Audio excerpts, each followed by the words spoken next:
Ce matin, c'est un petit billet d'humeur que je vais poster au risque de déplaire à beaucoup. Je vois très souvent passer que l'énergie sexuelle des femmes est dans son utérus et ses ovaires.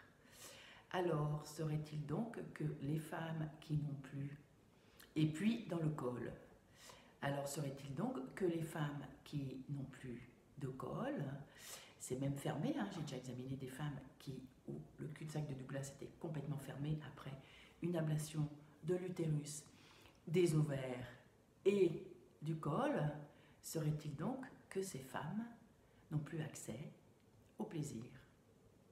Eh bien non, le chaudron de la femme est dans tout son bassin. Il n'y a pas que son utérus et ses ovaires. Et je me souviens d'un stage où le stage que j'ai appelé bassin, cœur saint, esprit saint, où à chaque fois que je demandais un témoignage, hein, je séquence mes stages avec en s'exprimant dans des ressentis, hein, parfois juste 3 mots pour que ce ne soit pas trop long.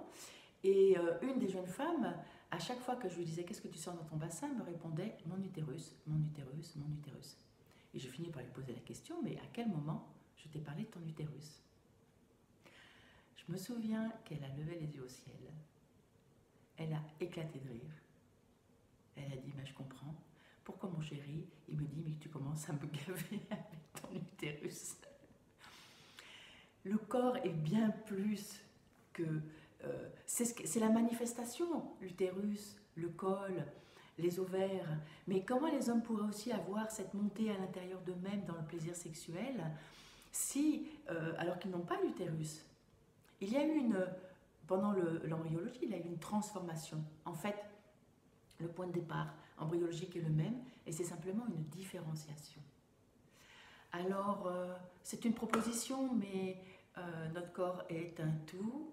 Et même si explorer notre vulve, notre clitoris, notre vagin, aller toucher notre col, si nous en avons un, ça participe bien sûr à la jouissance sexuelle en se connaissant mieux, en étant beaucoup plus proche de soi, surtout que ça ne réduise pas pour les femmes qui n'en ont plus. Ça arrive à des jeunes femmes et la sexualité est toujours possible parce que énergétiquement, tout est là. L'utérus, le col, les ovaires et tout le reste. Anne, femme, sage-femme.